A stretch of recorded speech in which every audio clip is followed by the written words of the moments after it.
ఇంత independent thinking అమ్మాయిని industry అర్థం చేసుకుంటుందా? అంటే because you have your own thoughts, you speak so well, ఇంత కాన్ఫిడెంట్గా ఉన్నావు. బహుశా ఐ డోంట్ నో నువ్వు ఎంత ఇంటర్ఫియర్ అవుతావు, ఇది ఎందుకు సార్ ఇలాగా, ఎందుకు సార్ అలా అడుగుతుంటావా? సినిమాలో అంటున్నారా? సినిమాలో నాకు డెఫినెట్ ఐఎమ్ వెరీ ఇంక్విజిటివ్. ఏదున్నా కూడా నేను ఖచ్చితంగా క్వశ్చన్స్ అయితే అడుగుతాను. ఇది ఎందుకు ఇలా ఉంది, అది ఎందుకు ఇలా ఉంది. ఆఫెన్స్ తీసుకుంటారు కదా, అందుకే అడిగే విధానంలో అడుగుతాను. అంటే ఒక జెన్యూన్ డౌట్, మన సినిమా బెటర్మెంట్ గురించే నాకు ఏదైనా డౌట్ వచ్చినప్పుడు, నాకు ఇంతవరకు నేను పనిచేసిన వాళ్ళందరూ they were very kind enough to explain. Especially Tamil అయితే ఇంకా భాష కూడా రాదు కాబట్టి నేను స్పైరల్ బై నేను బుక్ ఇలా పెట్టుకొని ప్రతి దానికి పక్కన అర్థం రాసుకొని ఈ ఎమోషన్ ఇలా ఇవ్వమంటున్నారని చెప్పి I to ask all the questions అని వాళ్ళు చెప్పినన్నీ నేను నోట్ చేసుకునేదాన్ని. అడిగితే ఇట్స్ మై జాబ్ కదక్క, వాళ్ళకి ఏం కావాలో చేయడమే, అది నాకు వచ్చింది నేను చేస్తాను, మీరు తీసుకోండి అనే స్టేజ్లో కూడా నేను లేను. ఎవరు కూడా అలా చేయరు నాకు తెలిసి యాక్టర్స్.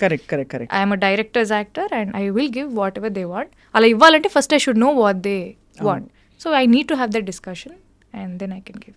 ఈ మిగతా మీ ఫ్రెండ్స్ అందరూ చూసి నీ సక్సెస్ అండ్ ఎస్పెషల్లీ కొత్త ఇండస్ట్రీకి వెళ్ళిపోయి కొత్త భాష నేర్చుకుని అక్కడ you are now celebrated as a heroine, how do they make so fun, like చాలా ఫన్ చేస్తారు. అంటే ఏంటి, I keep posting stories at that time in Chennai, I'm having filter coffee, Kapaleeshwaran గుడికి వెళ్ళాను, అది దాన్ని పెడుతుంటే తమిళ అమ్మాయి అయిపోయావే అంతే. నాకు మామూలు ఫ్యాన్స్ కూడా, పీపుల్ లైక్ ఫాలోవర్స్ అందరు కూడా దే కీప్ సెండింగ్ మెసేజెస్, ఏంటండి మీరు తమిళ అమ్మాయి అయిపోయారు, తెలుగుకి రారా, తెలుగులో సినిమాలు చేయరా, చెన్నైలో సెటిల్ అయిపోయారా, చెన్నైకి వెళ్ళిపోయారా, హైదరాబాద్లో లేరా, లేదండి వస్తున్నారు. So everybody is very supportive, all the friends are happy. లవర్లో అక్కడ స్క్రీనింగ్ తమిళనాడులో కూడా అయినప్పుడు all of them from Hyderabad they came for the premiere. అంటే నాకంటూ ఒక సైన్యం ఉంది, నా బలగం. So they came. డాడ్ కూడా చాలా వెరీ హ్యాపీ సీయింగ్ ఎవ్రీథింగ్. ఈ వ్యావహారిక విషయాలు ఉంటాయి కదా, రెమ్యూనరేషన్ అడగాలి. ఇప్పుడు నేను సపోజ్ ఒక ఫస్ట్ సినిమా చేసినప్పుడు ఏం అడగరు ఎవరు, రెండో సినిమా మూడో సినిమాకి you know that your sought after, కొంచెం ఐఎమ్ ఆల్సో హీరోయిన్ అని ఒక ఫీలింగ్ వస్తుంది. ఎలా డిసైడ్ చేసుకుంటావు? అంటే ఎంత అడగాలి రెమ్యూనరేషన్, అడగచ్చా అడగకూడదా, డిమాండ్ చేయొచ్చా, నా టర్మ్స్ ఇవి, నాకు క్యారవాన్ ఇవ్వాలి, లేదంటే నాకు ఇలాంటి అకామిడేషన్ ఇవ్వాలి, ఇలాంటివి అడుగుతావా? Or you're very easy going? I'm a little easy going అక్క. అంటే మనం అడగకుండానే వాళ్ళు ఇస్తున్నారంటే వీ డిజర్వ్ దట్ కదా. అంటే మరీ ఫస్ట్ సినిమా నుంచే నాకు అది కావాలి ఇది కావాలి. మెయిల్ అనే సినిమాకి it was we did it in very INDI style. Covid టైంలో పర్మిషన్స్ తీసుకొని ఒక 40 మంది వెళ్ళిపోయాం అంతే, జస్ట్ 30 to 40 పీపుల్ క్రూ అంతే. We were all staying in a government boys hostel. అందరూ మెన్, నేను, నా హెయిర్ స్టైలిస్ట్ ఒక అమ్మాయి ఉండేది హెల్ప్కి ఏదైనా అవుట్ఫిట్ కానీ. I was very comfortable, I had no complaints. First తింటున్నప్పుడు పురుగులు వచ్చి పడేవి, అంటే ఊరు కదా, ఎక్కడో మారుమూల లోపలికి ఊరు. I used to enjoy that process. అంటే ఆ ఎక్స్పీరియన్సెస్ అన్నీ కూడా మేలో ఆ క్యారెక్టర్ లాగా నాకు ఉండడానికి అవి హెల్ప్ చేసాయి. లైక్ ఆ బాడీ లాంగ్వేజ్ కానీ, వాళ్ళు ఎలా కూర్చొని తింటారు, వాళ్ళు ఎలా నిలబడతారు, ఎలా మాట్లాడతారు. అమ్మాయిలు మామూలుగా ఇలా ఉండరు, కొంచెం they are little like easy going. Like కొంచెం ఆ బాడీ లాంగ్వేజ్లోనే తెలుస్తుంది, ఓకే తినని గెలితే ఇచ్చి పడేస్తుంది అన్నట్టు ఉంటారు వాళ్ళ యాటిట్యూడ్. కొంతమంది నాకు చూపించిన వాళ్ళు. So all those things helped. And remuneration wise I don't know, it just goes with the flow అంతే. వాళ్ళది ఏంటి, వాట్ నంబర్ ఆఫ్ డేస్ కానీ, అంటే బికాస్ ఇండస్ట్రీ ఎక్స్పోజర్ లేదు. Reason I'm asking specifically is industry exposure లేదు. Saint Francis కాలేజ్లో మామూలుగా ఏదో హాబీస్ పర్స్యూ చేసుకుంటూ ఏదో రియాలిటీ షోస్లో వచ్చి దెన్ అలా సడన్గా ఒక మిస్ హైదరాబాద్ అయిపోయి your life turned overnight. So suddenly ఇలాంటి టైమ్స్లో మేనేజర్లు వచ్చేస్తారు, లేదు ఇంట్లో ఫ్యామిలీ మెంబర్స్ టేక్ కేర్, డాడో మామో somebody. I have people are always helping me. ప్రతి ఒక్కరి నాకు కూడా మీరు అన్నట్టు ఐఎమ్ నాట్ వెరీ ఇన్ఫార్మ్, నాకు అంత నాలెడ్జ్ కూడా లేదు. So definitely I talk to a lot of people, industry ఎలా ఉంటుంది, హౌ థింగ్స్ గో ఆన్, మనం ఎలా చేసుకోవాలి, దీన్ని ఎలా చేసుకోవాలి, ఇప్పుడు ఈ ట్యాక్సెస్ కానీ, మన ట్యాక్స్ ఫైలింగ్ కానీ, అది కానీ ఇది కానీ, నాకు అన్నిటి మీద ఇన్ఫర్మేషన్ ఖచ్చితంగా ఉండాలి. లేకపోతే నేను అందరికీ ఏదో వర్క్ అప్పచెప్పేసి నేను జస్ట్ యాక్టింగ్ చేస్తా అంటే కుదరదు. I should take life in my control. So definitely I talk to a lot of people, I read ఏంటి అది ఇది అని, and accordingly I do things. Beautiful. So అయితే మరి ఇప్పుడు తెలుగు ఆఫర్స్ విరివిగా వస్తున్నాయా బాగా? Yeah, very nice, I'm very happy. ఇప్పుడు నెక్స్ట్ సితారా ఎంటర్టైన్మెంట్స్లోనే అశోక్ గల్లాతో సినిమా ఉంది. ఎవరు హీరో? అశోక్ గల్లా. ఓ అశోక్ గల్లా గారి సినిమా. యా అశోక్ గల్లా, జయదేవ్ గల్లా గారు అబ్బాయి. He did one film hero అని. సో తనతోని సితారా ఎంటర్టైన్మెంట్స్లోనే నెక్స్ట్ ఒక తెలుగు సినిమా ఉంది. Then I'm still on the verge of finalizing some other projects. నాకు ఇలాంటి క్యారెక్టర్స్ అయితే చేస్తాను, ఇలాంటి బట్టలు వేసుకోను, కొన్ని రెస్ట్రిక్షన్స్ ఖచ్చితంగా ఉన్నాయి because I want to draw that boundary around my self. But at the same time మళ్ళీ నాగింగ్గా ఇట్లా మరీ అలా చాదస్తంగా పట్టింపుగా అయితే నేను ఉండను. But I have certain boundaries. అది నన్ను నేను ప్రొటెక్ట్ చేసుకోవాలి. ఎనీవే గుడ్ థింగ్ ఏంటంటే you have that very girl next door but very glamorous. ఆ రెండు కాంబినేషన్ అతికే విధంగా ఎవరితోనో అంటున్నాను వెన్ ఐ వాస్ మా టీమ్ తోటి I was talking, you look like Genelia. చాలా మంది చెప్పారు ఐ లుక్ లైక్ జెనీలియా అంటారు, కలస్వాతి గారు అంటారు. స్వాతి గారి కొన్ని ఉన్నాయి కానీ జెనీలియా ఎక్కువ ఉన్నాయి.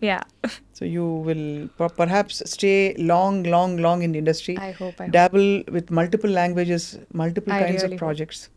వెబ్ సిరీస్లు అవి ఇష్టమా? చాలా. సో నీకు బేసికలీ బిందాస్గా ఉండాలి. వెరీ సింపుల్, లైక్ ఏదో యాక్టింగ్ చేస్తున్నాను కాబట్టి నేను మనిషిని మారిపోవాలి అనేది. చుట్టూ ఉండే ప్రపంచమే కొంచెం I'm still in my own shell. నా పద్మారావు నగర్ నేను. I'm very happy in my own. ఏం చేస్తుంటావు ఖాళీ టైంలో? పాడుకుంటుంటావు లేదా? పాడుకుంటుంటాను. I read, I like working out, so I keep going to the gym. ఊరికే ఐ మీన్ లైక్ మామూలు చేస్తుంటాను. I like painting, I do glass painting. నాకు చాలా ఇంట్రెస్ట్. I do that. శ్లోకాల క్లాస్కి వెళ్తున్నాను. అవునా? 2 శ్లోకాలు చెప్పా. అయ్యో నేను ఇప్పుడే మొన్ననే స్టార్ట్ చేశాను. మొన్ననే సెకండ్ భగవద్గీత.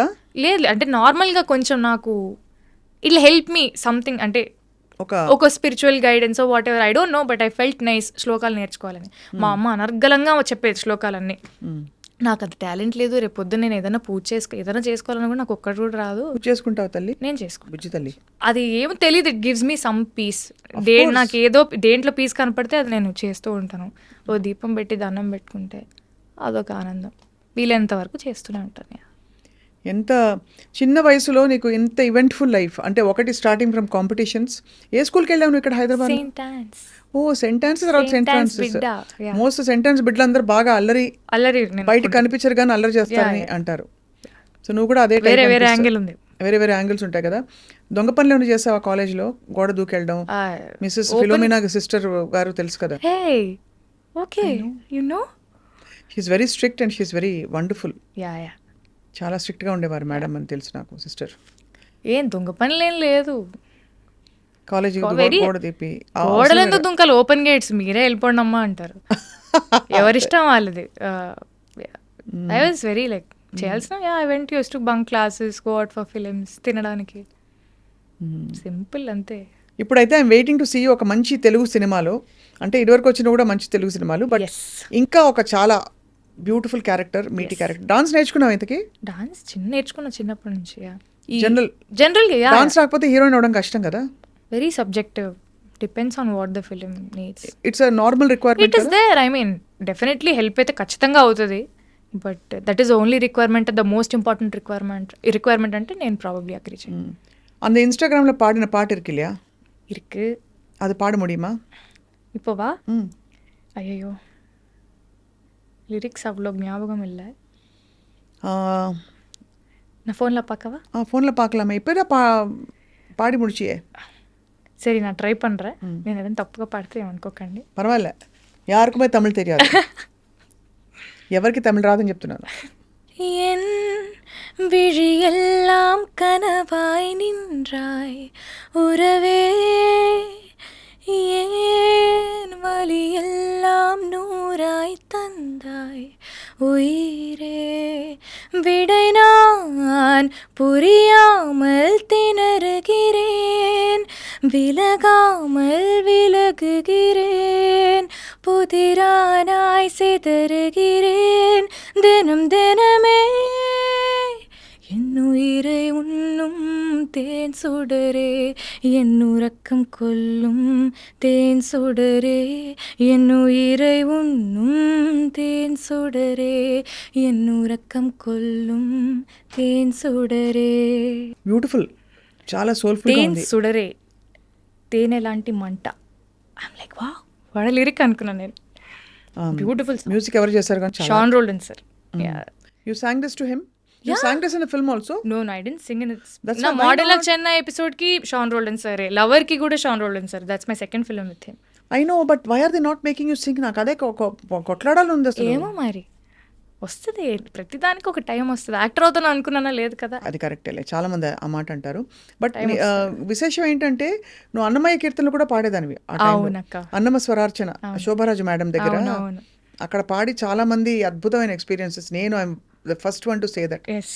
శోభారాజు గారి దగ్గర పాడితే మోస్ట్ స్పిరిచువల్ మెడిటేషన్ లాగా ఉంటుంది ఆవిడ అక్కడ అన్నమయ్యపురంలో పాడితే. నాకు ప్రతిసారి అదే అనుభూతి. నీకు ఎలా అనిపించింది? నాకు చాలా అంటే ఇట్స్ అ బ్లెస్సింగ్. అసలు అమ్మ ముందు నేను పాడడం అనేది నేను అంతవరకు నేర్చుకోలేదు. I was learning and somehow అది డైవర్ట్ అయితే అయ్యింది. కానీ నాకు అక్కడ అక్కడ పాడడం అనేది నిజంగా ఏమేమి పాడావు అక్కడ కీర్తనలు? 45 minutes ప్రోగ్రామే, ఒక 10-12 పాడుంటాను. బ్రహ్మం ఒక్కటే, రామచంద్రుడు ఇతడు, ఓ 2 లైన్లు పాడచ్చు కదా, ముచ్చటగా అందరు చూసి. చూడరమ్మ సతులారా. నీ ఇష్టం, నీకు ఇష్టమే. చూడరమ్మ సతులారా శోభాన పాడరమ్మ కూడున్నది పతి చూడి కుడుతనాంచారి శోభానే శోభానే. Beautiful song, I like that. చాలా కామ్ గా ఉంటుంది, అద్భుతమైన చాలా మంచి కీర్తన. ఇలాంటి కొన్ని కీర్తనలు పాడాను. So all set. ఏదో ఒకటి చక్కగా పట్టుకుని హ్యాపీగా ఉండడం ఎలాగో గౌరీకి ఆ విషయం అర్థమైపోయింది. లైఫ్లో జరిగే సంఘటనలు జరుగుతాయి, మన చేతుల్లో లేవు, ఉన్నవి ఎలా మేనేజ్ చేయాలో అది మాత్రమే మన చేతుల్లో ఉంది అని గౌరీకి అర్థమైంది. అది ఈ మధ్య కాలం నాకు అర్థమైంది. అంటే I was never this peaceful in my life. నాకు లైఫ్లో ఇంత పీస్ అస్సలు లేదు. ప్రతిదానికి కొంచెం ఓవర్ థింక్ చేసేదాన్ని. ఇది అవ్వకపోతే ఎలా, అది అవ్వకపోతే ఎలా వచ్చింది ఆ పీస్ చెప్పచ్చు కదా. తెలీదు అక్క, చెప్పాను కదా, సిచ్యువేషన్స్ అంతే. ఒక సిచ్యువేషన్లో నేను ఎలా పడ్డానో నాకైతే తెలీదు. ఈ సిచ్యువేషన్స్లో ఉండడం వల్ల నాకు అదే నేర్పించింది అనుకోండి. అంటే నాకు వేరే దారి లేదు, ఇలా ఉండడం తప్ప వేరే దారి లేదు. And I felt so good. ఏదైనా జరిగితే ఓకే జరిగింది మంచిది, జరగలేదా ఓకే మంచిది, everything happens for a reason అనేది I started believing so much recent టైమ్స్లో. అది ఎందుకో నాకు తెలియదు. మీకు చెప్తాను చూడండి. మిస్ హైదరాబాద్ అయ్యింది, దాని తర్వాత I did my college, I finished my college. నేను I wanted to go for masters. నేను కొంచెం ఎంబీఏ లేదా ఎంఎస్సి మార్కెటింగ్ అలా చేద్దాము. I wanted to go for a different country and do it. COVID అయింది. అంటే మనం కట్టే కాలేజ్ ఫీజులు కట్టాలి, 30-40 లక్షలు కట్టాలి, బట్ ఇంట్లోనే కూర్చొని చదువుకోవాలనే నార్మ్ అప్పుడు ఉండింది స్టార్టింగ్లో. దాంట్లో నాకు ఏ వాల్యూ కనపడలేదు. నేను వెళ్ళేదే కాలేజ్ ఎక్స్పీరియన్స్ కోసం. Definitely you can study at home as well, కానీ కాలేజ్కి వెళ్ళి చదువుకుంటే ఆ ఎన్వైర్న్మెంట్, ఆ ఎక్స్పీరియన్సే వేరే. అది అవ్వలేదు. అదే టైంలో మెయిల్ అయింది. So I became an actor. ఆ జర్నీ అలానే కంటిన్యూ అయింది. దాని తర్వాత నాకు సర్జరీ అది వచ్చింది. నేను ఎక్కడో ఉండుంటే మళ్ళీ అది ఇబ్బంది అయ్యేది. సో నా సర్జరీ ఇక్కడ అయిపోయింది. దాని తర్వాత అమ్మ సర్జరీ, అది కూడా ఇక్కడ అయిపోయింది. Then mom fell sick. I felt so happy. తన పక్క నుండి నాకు సేవ చేసుకునే ఒక అవకాశం వచ్చింది. నేను ఎక్కడో ఏదో దేశంలో ఏదో చేసుకుంటూ ఉన్నాను అనుకోండి. ఫారిన్కి వెళ్ళి చదువుదాం అనుకున్నావు నువ్వు? అనుకున్నాను. అంటే అందరికీ అది ఉంటుంది కదా మామూలుగా. I had that plan. Okay masters అయిన తర్వాత లెట్స్ సీ అన్నట్టు అనుకున్నాను. But I felt so happy. నేను నిజంగా ఇప్పుడు తలుచుకుంటే కూడా నాకు గూస్ బంప్స్ వస్తాయి. నిజంగా దేవుడు ఇచ్చిన అవకాశం లానే నాకు అనిపిస్తుంది. లేకపోతే నేను ఎక్కడో చదువుకుంటా ఉన్నాను అనుకోండి, అక్కడ నువ్వు రాకు, మేము చూసుకుంటాంలే, పర్లేదు అని ఎలాగైనా అంటారు. పేరెంట్స్ అంటారు, పక్కన రిలేటివ్స్ వీళ్ళందరూ అంటారు, ఎందుకు డిస్కంటిన్యూ చేసి రావడం. అలా డిస్కంటిన్యూ చేసి వస్తే ఆ బాధ ఇంకా ఎక్కువ. అంత దూరం వెళ్ళి నేను ఫినిష్ చేసుకొని రాలేదు, ఎందుకు ఇలా జరిగింది అని చెప్పి ఇంకా సెల్ఫ్ బ్లేమ్ చేసుకుంటాను. So when I look back, ఈ క్రొనాలజీ అంతా చూసుకున్నప్పుడు నాకు అప్పుడు అర్థమైంది, damn everything do happens for reason అనిపించింది. I became an actor. I had the time in my hands. నాకు కావాలనుకుంటే ఏదైనా సినిమా వచ్చిన సినిమాకి ఓకే చెప్పి చేసేదాన్ని. When mom was not well, I didn't take up any work and mummy పక్కనే ఉండి నేను చూసుకుంటుండేదాన్ని. I had the time. మమ్మీది అయిన వెంటనే 2 నెలల్లో వచ్చే సినిమాలు ఎలాగో వచ్చాయి, మళ్ళీ సైన్ చేసి మళ్ళీ చేశాను. అంతకంటే అదృష్టం, టైం మన చేతిలో ఉండడం కంటే అంతకంటే అదృష్టం ఏముంటుంది చెప్పండి. చాలా అంత డెస్టినీ ప్రకారం జరుగుతుంది కాబట్టి యువర్ పీస్ఫుల్. అదే అంటే బట్ న్యాచురల్లీ అందరూ అడుగుతారు కదా, ఇంట్లో వాళ్ళు రిలేటివ్స్ అడుగుతారా ఏమని, పెళ్ళి ఎప్పుడు, అదే ఇలాంటివన్నీ అడుగుతారు. అంటే అది ఇప్పుడు అమ్మ లేదన్న కన్సర్న్ తో ఖచ్చితంగా అడుగుతారు. అమ్మ లేదన్న కన్సర్న్ తోటి అడుగుతారు. But they also understood that see అది అయినా వెంటనే ఇంకొక ఫేజ్లోకి జంప్ అవ్వడం అనేది ఇట్ డజంట్ వర్క్. నేను ఇప్పుడే చెప్తున్నాను కదా, ఇప్పుడే నా లైఫ్లో కొంచెం పీస్ వచ్చింది, ఇప్పుడే నాకు కొన్ని థింగ్స్ అర్థమవుతున్నాయి. అమ్మదైన సంవత్సరానికి నౌ ఐమ్ లిటిల్ బ్యాలెన్స్డ్. నాకు బాధ లేదు, ఐమ్ ఓవర్ ఇట్ అని నేను అస్సలు చెప్పను. I will never be over it. నా జీవితాంతం ఇలానే ఉంటాను. బట్ దాన్ని ఎలా హ్యాండిల్ చేయాలి, నాకు ఒక బ్యాడ్ డే ఉన్నప్పుడు నన్ను నేను ఎలా కోపప్ చేసుకోవాలి అని ఒక trick or whatever, somehow I started finding out. I'm peaceful that way. God's all blessings to you because ఇంత చిన్న వయసులో ఇంత చక్కగా నువ్వు వివరించి చెప్పి నీకు నువ్వు అర్థం చేసుకుని చూస్తున్న వాళ్ళకి చాలా మందికి it's a very big motivation Gauri. Thank you అక్క. సో నీకు ఇంకా అద్భుతమైన ఆఫర్స్ రావాలి, ఆపర్చునిటీస్ రావాలి. You should travel wide I hope. And I hope we all hope actually thank you.